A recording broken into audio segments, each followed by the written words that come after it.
हमारे साथ खास मेहमान हैं। उनका नाम है विक्रम संपत, एक नोटेड हिस्टोरियन है और उन्होंने 2 पार्ट बायोग्राफी लिखी है सावरकर पे। अब जो पहला हिस्सा है वो प्रकाशित हो चुका है, दूसरा भी हो गया है, यानी वो पहले आया था, लेकिन उन्होंने तमाम ऐसी बातें और ऐसे तथ्य उजागर किए हैं जो मैं ये कहूँगा कि पब्लिक डोमेन में नहीं थे।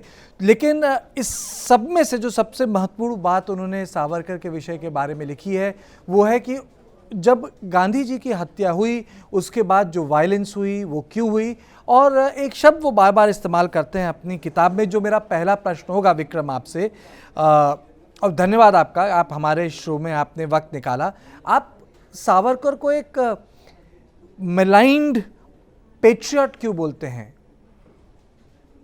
धन्यवाद कार्तिकेय जी और आपके शो में मुझे आमंत्रित करने के लिए।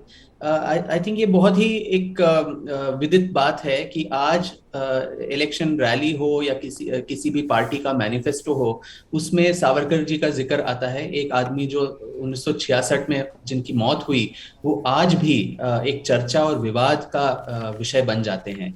और उनके बारे में पक्ष और विपक्ष दोनों प्रकार के वाद विवाद होते रहते हैं, परंतु उनके बारे में जो एक एकेडमिक या स्कॉलरली वर्क जो है 1960 के बाद किसी ने नहीं किया। तो एक रीवैल्यूएशन ऑफ सावरकर्स लेगेसी ये शायद इस देश में हुआ ही नहीं था। केवल मनगढ़ंत बातें हो या फिर एक पूर्व निर्धारित एक धारणाएं उनके बारे में जो बन गई थी हमारे पब्लिक डिस्कोर्स में, कि वो ब्रिटिश स्टूज थे, वो पिट्ठू थे, उन्होंने उन्होंने पेंशन दिया था, उन्होंने खुद को वीर बताया था, उन्होंने खुद अपनी जीवनी लिखी थी, वो गांधी के हत्यारे थे। ये सारी बातें जब एक झूठ को 10,000 बार उसको बार बार बताया जाए तो वो सत्य का उसका एक क्लोक बन जाता है। तो इसी तरह उनके बारे में बहुत सारी झूठी धारणाएं फैलाई गई और उसका एक इंटेलेक्चुअल काउंटर हो, एक तथ्यों के आधार पे उसका काउंटर आज तक शायद नहीं हुआ था, जिसकी वजह से वो इतने विवादास्पद एक कंटेंशियस फिगर बन गए थे। और उनकी लेगेसी भी, जैसे मैं ये किताब का जो सबटाइटल भी है, कंटेस्टेड लेगेसी, इसीलिए एक कंटेस्टेड लेगेसी बन जाता है। एक चीज़ बताइए कि इतना बेनिफिट ऑफ डाउट बाबा साहब अम्बेडकर को मिलता है, लेकिन वो सावरकर को नहीं मिलता, जबकि दोनों के जो विचार थे वो गांधी से भिन्न तो थे ही, लेकिन जिसे कहते हैं कई चीज़ें उन्होंने ऐसी की थी जो सामान्य भी थी, एक दूसरे से मिलती जुलती भी थी, लेकिन उसमें सावरकर की आलोचना बहुत होती है और अम्बेडकर की नहीं होती, क्यों? और उसके बारे में भी कुछ बताइए कि किन किन मुद्दों पर दोनों एक तरीके से जो ब्रिटिश साम्राज्य था उसके साथ डील कर रहे थे। जी, ये बहुत ही महत्वपूर्ण प्रश्न है, क्योंकि जातिवाद के निर्मूलन के मामले पे सावरकर जी और अंबेडकर जी के जो विचार थे वो बहुत ही मेल खाते थे। तो सावरकर जो 13 साल रत्नागिरी में कैद थे, तो उन 13 सालों में उन्होंने सामाजिक सुधार के बहुत सारे कार्य किए, जो सिर्फ एक पीस मील अप्रोच नहीं था कि हरिजनों का उद्धार हो या अस्पृश्यता का निर्मूलन हो। वो एक पूरी तरह से जो वर्णाश्रम धर्म है उसी को उखाड़ उखाड़ के फेंकना चाहते थे। और अंबेडकर जी का भी यही विचार थे कि वर्ण ही जाति को जन्म देती है और उससे जातियां और उपजातियां पैदा होती हैं। ये उनके विचार थे। ये मैं I neither deny or agree to what these people said. परंतु ये इनफैक्ट अंबेडकर जी खुद सावरकर को चिट्ठी लिखते हैं कि आप एक ही हैं जो समझते हैं कि जातिवाद का निर्मूलन किस तरह भारत में हो सके। तो इन सब सिमिलैरिटीज के बावजूद, और अंबेडकर जी भी सावरकर से ज्यादा शायद आक्रामक तरीके से इस्लाम और मुसलमानों के खिलाफ उनके जो वक्तव्य हैं वो लिखित हैं। और इसके बावजूद सावरकर को कम्युनल कहा जाएगा, परंतु अंबेडकर को ये नहीं कहा जाता है। और इसका एक बेसिक वजह ये है कि अंबेडकर हैज बीन अप्रोप्रिएटेड एक वर्ग विशेष के वो राजनीतिक और मोर इम्पोर्टेंटली इलेक्टोरली भी उनका इम्पोर्टेंस बहुत है। तो उनको अगर आप गाली देंगे या कुछ और कहेंगे तो आपके वोट कटेंगे, परंतु सावरकर को आप जो भी कहेंगे, क्योंकि वो पॉलिटिकली एक ऑर्फन है, उनका लेगेसी अप्रोप्रिएट करने के लिए कोई नहीं है, तो उनको आप जो भी कहें। अम्बेडकर के बयान क्विट इंडिया मूवमेंट को लेकर काफी विवादास्पद रहे थे। जी बिल्कुल, इनफैक्ट क्विट इंडिया मूवमेंट के टाइम और सावरकर पे ये आरोप बार बार लगता है कि वो भारत छोड़ो आंदोलन में उन्होंने भाग नहीं लिया और उसी वक्त वो ब्रिटिश के पिट्ठू बने रहे वगैरह। परंतु अंबेडकर जी उसी वक्त पे वाइसरॉय के काउंसिल में मेंबर थे और उन्होंने इसको एक पॉलिटिकल ट्रेचरी बताया था क्विट इंडिया मूवमेंट को। और उन्होंने भारत के सारे लोगों से आग्रह किया कि देश के लिए इस मूवमेंट में इस वक्त आप भाग न लें, क्योंकि उसी वक्त जापान जो था भारत पे आक्रमण करने के कगार पे हम खड़े थे। तो उस वक्त पे एक सिविल डिसोबीडियंस मूवमेंट और अराजकता देश में फैलाना उनके विचार से एक एंटी नेशनल एक्टिविटी था और उन्होंने भारत के लोगों को इससे अवगत कराया कि आप इसमें भाग मत लीजिए। तो परंतु कोई अंबेडकर जी को ये नहीं बोलते कि वो पिट्ठू थे, उन्होंने कोई फ्रीडम स्ट्रगल में भाग नहीं लिया, वो कभी जेल नहीं गए थे। परंतु इसके बावजूद उनको छूट दी जाती है। पर सावरकर जो 14 साल काला पानी की सजा उन्होंने काटी, जो बहुत ही निर्मम तरीके के अत्याचार उन्होंने वहां सहे, और उसके बाद 13 साल नजरबंदी रत्नागिरी में झेली, 27 years ऑफ कैप्टिविटी। उसके बावजूद उनको ये बार बार यही ताना मारा जाता है कि वो ब्रिटिश के पिट्ठू थे। तो ये अच्छा। बहुत ही हम्म। दुर्भाग्यपूर्ण है। अच्छा, एक चीज़ बताइए विक्रम, आपने अपनी ये किताब में एक चीज़ का जिक्र किया है, जब गांधी जी की हत्या गोडसे ने की तो जी उसके बाद देश में हिंसा हुई। लेकिन आप जो हिंसा शब्द है, जिसे हम अंग्रेजी में राइट भी बोल सकते हैं, वायलेंस भी बोल सकते हैं, लेकिन आप बहुत स्पेसिफिक एक अंग्रेजी का शब्द इस्तेमाल करते हैं, पॉग्रॉम, जो जी जिसको ये माना जाए स्टेट स्पॉन्सर्ड, या जो लोगों का सरकार में दमखम है उनके द्वारा एक कम्युनिटी पर हिंसा करना। ये जी ये ये तथ्य आप कहाँ से आपने इकट्ठे किए, और ये इतनी बड़ी बात आप कैसे कह सकते हैं? जी, शायद ये हमारे देश के लोगों को पता ही नहीं है कि जिस तरह 1984 के दंगे हुए थे दिल्ली में, और वो सिर्फ सिख समुदाय के खिलाफ और कांग्रेस के द्वारा करवाए गए जो दंगे थे, उसी हूबहू उसी का एक ट्रेलर 1948 में महात्मा गांधी की हत्या के बाद हुआ था। क्योंकि नाथूराम गोडसे और नारायण आप्टे वगैरह जो उनके मर्डर में उनको कन्विक्ट किया गया था, वो महाराष्ट्रियन ब्राह्मण्स थे। तो उन उसका बदला लेने के लिए महाराष्ट्र में हजारों के संख्या में ब्राह्मण समुदाय के लोगों को की निर्मम हत्या की गई। उनको ट्रेनों और बसों से निकाल निकाल के उनकी जाति पूछ के उनकी हत्या करवा दी गई। उनकी प्रॉपर्टीज जो है वो जला दी गई।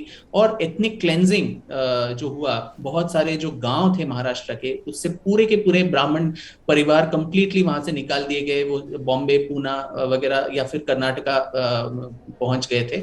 तो ये सैडली भारत के स्वतंत्रता के बाद ना तो मीडिया ने ना ना ना ही के किसी एकेडमिक स्कॉलर्स ने इसके बारे में कोई शोध किया।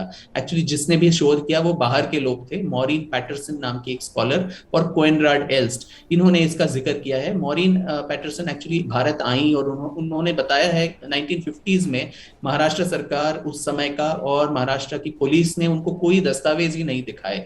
तो हजारों की संख्या में जो ब्राह्मण हत्या उस वक्त हुई थी, उन्होंने कहा इसके कोई एक्चुअल आंकड़े हमारे पास शायद होंगे ही नहीं, क्योंकि एफआईआर दर्ज नहीं किए, पुलिस ने इस पूरे मामले को रफा दफा कर दिया, दफन कर दिया। और जो प्रॉपर्टीज भी थे, 6 से 10 करोड़ का अंदाजा वो बोलती हैं, जो वो कहती हैं जो डिस्ट्रॉय हुआ है वो एक अंडर एस्टिमेट है। तो 6 से 10 करोड़ उस जमाने में 1948 की बात कर रहे हैं, वो बहुत ही एक बड़ा एक अमाउंट होता है। और इसका पुष्टिकरण एक्चुअली एक कांग्रेस के बहुत वरिष्ठ नेता द्वारका प्रसाद मिश्रा अपने जो जीवनी है उसमें वो लिखते हैं। और मिश्रा जी एक्चुअली कांग्रेस के होम मिनिस्टर थे सेंट्रल प्रोविंसेस में। तो वो खुद अपनी जीवनी में लिखते हैं कि नागपुर, बेरार और बहुत सारी ये जगहों में जहां पे ये पोग्राम हुआ था, नरहत्या हुई थी, वो कांग्रेस के वरिष्ठ नेताओं ने करवाए थे। और बहुत सारे लोगों को जेल भी हुई और उनपे बार बार बतौर गृह मंत्री ये दबाव डाला गया कि वो इन लोगों को छोड़ दें, नहीं तो वो जाके केंद्र सरकार से कंप्लेंट करेंगे।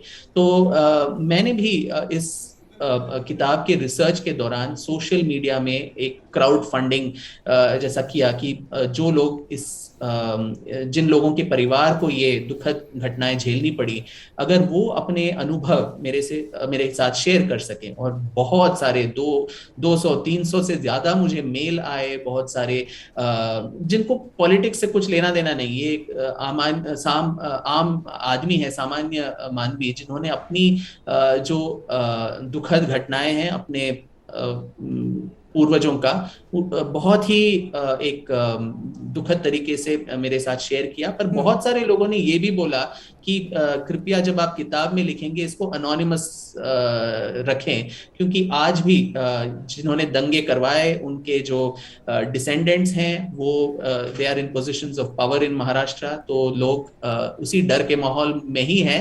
तो अपने आप को 70 साल बाद भी आइडेंटिफाई करने से लोग कतराते हैं। I think this says a lot about us as a country and a democracy. Vikram, एक चीज़ बताइए, जिस आदमी के कॉन्सेप्ट पे हिंदू धर्म दोबारा से पुनर्संगठित किया गया या किया जा रहा है, वो खुद धार्मिक नहीं था। जिन्होंने पाकिस्तान बनाया वो खुद धार्मिक नहीं थे। मतलब ये मॉडर्निटी प्रोजेक्ट के जो दो चेहरे हैं, ये बड़ा ज़बरदस्त विरोधाभास है। जी बिल्कुल बिल्कुल, क्योंकि सावरकर ने जब हिंदुत्व की परिकल्पना की, उन्होंने खुद अपने ट्रीटिस में इंट्रोडक्शन में ही लिखा था कि हिंदुत्व का संबंध हिंदू धर्म से या धर्म की जो रीतियां हैं और जो आध्यात्मिक आयाम है उस धर्म के, इससे कोई लेना देना नहीं है। ये एक्चुअली हिंदू समाज को संगठित करने के लिए, उसमें जो जातिवाद का और अलग अलग डिविजन्स हैं उसका निर्मूलन करने के लिए, और फिर कुरीतियां जो आ गई हैं हिंदू समाज में उसको उखाड़ फेंकने के लिए इसकी परिकल्पना की गई। और मोर इम्पोर्टेंटली एक पॉलिटिकल आंसर, एक राजनीतिक एक उत्तर देना है, पर्टिकुलरली उस समय के जो मूवमेंट्स चल रहे थे, खिलाफत मूवमेंट जो महात्मा गांधी चला रहे थे, कि मुसलमानों को धार्मिक रूप से संगठित करना, और वो भी टर्की में कौन शासक होगा उसके बदले में उनका जो पार्टिसिपेशन है नॉन कोऑपरेशन में, उसको सीख करना उनसे। तो इस वजह से हिंदू कम्युनिटी में वो संगठन की जो कमी थी उसको एड्रेस करने के लिए हिंदुत्व की परिकल्पना की गई। तो उसमें धर्म हो या फिर जो रिचुअलिस्टिक एस्पेक्ट्स ऑफ रिलीजन, उसके बारे में उनको कोई इंपॉर्टेंस उनको नहीं था। वो खुद उन्होंने बहुत क्लियरली लिख दिया था अपने विल में कि मेरे मरने के बाद मेरा कोई श्राद्ध न किया जाए। उन्होंने खुद अपनी पत्नी का कोई श्राद्ध संस्कार नहीं करवाए, और इलेक्ट्रिक क्रिमेटोरियम में ही मेरा दहन संस्कार हो, लकड़ी का उपयोग न हो, कोई लंबा प्रोसेशन वो सब न चले। तो रिचुअल्स और रिलीजन इन सबसे दूर, पर एक political and social mobilization, I think वो एक बहुत ही इंपॉर्टेंट एस्पेक्ट था हिंदुत्व के बारे में। जब हम लोग हिंदुत्व की बात करते हैं तो तभी शायद यही कारण है कि राम मंदिर को एक नेशनल प्रोजेक्ट माना जाता है, केवल एक मंदिर नहीं है। अगर सावरकर की भाषा में देखा जाए तो वो एक उससे कड़ी जुड़ जाती है। लेकिन एक चीज़ बताइए, जब सावरकर का जो दूसरा हिस्सा है, जो आपकी इस वाली किताब में आपने लिखा है, इसमें जब भारत स्वतंत्र हुआ तो सावरकर के रिश्ते ना जनसंघ से अच्छे थे ना संघ से अच्छे थे। सावरकर, और वो खुद पॉलिटिकली अपने आप में अनसक्सेसफुल रहे, क्यों? जी, शायद उनके विचार जो थे they were far ahead of their times. और एक चीज उनकी जो कमी जो मैं किताब में भी मैंने उत्कृष्ट किया है वो ये है कि वो अपने सेकेंड रंग ऑफ लीडरशिप, अपने ही पार्टी में वो उभरने में नाकाम रहे। श्यामा प्रसाद मुखर्जी जो उनके शिष्य थे, अनुयायी थे हिंदू महासभा में, उनके और मुखर्जी के बीच में बहुत सारे विरोधाभास और डिफरेंसेस आते रहे, और फैक्शंस बनते रहे हिंदू महासभा में, महाराष्ट्र फैक्शन और बंगाल का फैक्शन। और इसी वजह से 1946 के इलेक्शंस के आते आते हिंदू महासभा की ऑलमोस्ट वो वाइप आउट हो गई थी। इलेक्शंस में उनको कोई सीट भी नहीं मिले थे। और 19 इंडिपेंडेंस के बाद और खासकर गांधी हत्या के बाद जब सावरकर को उसमें इम्प्लीकेट किया गया, तो उसके बाद तो हिंदू महासभा पूरी तरह से चौपट ही हो गई थी। और श्यामा प्रसाद मुखर्जी भी उसको छोड़ के उन्होंने जनसंघ की रचना की थी। और तब तक क्योंकि उनके कोई इन्वॉल्वमेंट न होने के बावजूद उनको इस केस में इम्प्लीकेट किया गया। 1 साल उनको जेल की सजा काटनी पड़ी 1948 में, और ट्रायल हुआ उस उम्र में, तो उसके बाद वो राजनीति से पूरी तरह से आई थिंक वो ही गॉट डिसइल्यूजन्ड। और उसके बाद भी जब 1950 में नेहरू लियाकत पैक्ट हुआ था, तब बहुत सारे विरोधी पक्ष के लोगों को प्रिवेंटिव डिटेंशन एक्ट के को लगाते हुए नेहरू की सरकार ने जेल की सजा दिलवाई थी। तो उसमें भी सावरकर, जो जिन्होंने कोई वक्तव्य भी नहीं दिए थे उसके जेल से छूटने के बाद, उनको भी नजरबंद किया गया। तो इन सब से I think he was so disillusioned कि उन्होंने पॉलिटिक्स से पूरा का पूरा संन्यास ले लिया। और उन्होंने अंततोगत्वा उनकी जो मौत भी हुई 1966 में, वो एक नेचुरल डेथ नहीं थी। उन्होंने जो जो जैन एक रिचुअल होता है कि अब खाना पीना सब छोड़ देते हैं और खुद आत्माहुति कर लेते हैं, इस तरह से उनका देहांत हुआ था, वो हुआ था 1966 और में। आखिरी सवाल आपसे विक्रांत, आपको लगता है कि क्या सावरकर की जो राजनीति, जो विचार, जो वर्ल्ड व्यू था, वो केवल खिलाफत तक सीमित था जिसको लेकर उन्होंने हिंदुत्व डिफाइन किया था, या उससे आगे भी उनके विचार बदले? हाँ, जैसे मैंने कहा कि जो उद्गम स्थान था वो खिलाफत था, पर उसके बाद जो इस सब कॉन्टिनेंट में जो सेसेशनिस्ट मूवमेंट्स चल रहे थे, अलग राष्ट्र की का मांग हो रहा था, वो भी धर्म के नाम पे, तो उस परिपेक्ष में एक हिंदू संगठन और हिंदू समुदाय के पक्ष को एक बहुत ही मजबूती से रखना और फिर जो भारत की सेना भी थी, ब्रिटिश सेना, तो उसमें हिंदुओं की जो कॉम्पोजिशन है उसको बैलेंस करना, क्योंकि बाय 1940s उसमें जो मुसलमानों की संख्या थी वो ऑलमोस्ट 60% हो गई थी। और इसीलिए ब्रिटिश सरकार मुसलमानों को इतने सारे कंसेशंस दे रहे थे, क्योंकि वो उन्हीं के बदौलत हमारी देश की सेना चल रही थी। और अंबेडकर जी भी इसके बारे में बताते हैं कि इतनी ज्यादा संख्या में किसी एक समुदाय का होना देश के लिए खतरे की बात है। कभी अगर देश पे आक्रमण हो जाए, शायद अफगानिस्तान से, तो अपने ही धर्म के लोगों को के खिलाफ क्या ये लोग अपना शस्त्र उठाएंगे, ये अंबेडकर जी ने एक प्रश्न उठाया था। तो इन सब के चलते तो हिंदू समाज का एक जैसे मैंने बोला मजबूत वॉइस बन के उभरना, और फिर देश की अखंडता, देश का सॉवरेंटी और देश की सुरक्षा के लिए उन्होंने सावरकर जी की जो बातें थी वो शायद आज भी दे आर रेलेवेंट। और उन्हीं के जो विचार हैं वो शायद आज की सरकार भी चला रही है, भले ही वो उसके लिए उनको क्रेडिट न दें, पर उनके जो मॉडर्न और प्रोग्रेसिव विचार थे, कास्टलेस सोसाइटी हो, अनटचेबिलिटी का निर्मूलन हो, और फिर जो मॉडर्न थॉट्स की साइंस एंड टेक्नोलॉजी का होना, ये सारी चीजें देश के लिए उनकी लेगेसी के तौर पे आज भी आई थिंक वो बहुत ही रेलेवेंट है। काफ़ी रोचक तथ्य आपने सावरकर के जीवन के बारे में हमारे इस खास प्रोग्राम में रखे, तो बहुत बहुत शुक्रिया। हमने की गलती फिर एक बार, कोरोना ने किया दोबारा प्रहार। मास्क, 2 गज दूरी, करें अपनी सुरक्षा खुद।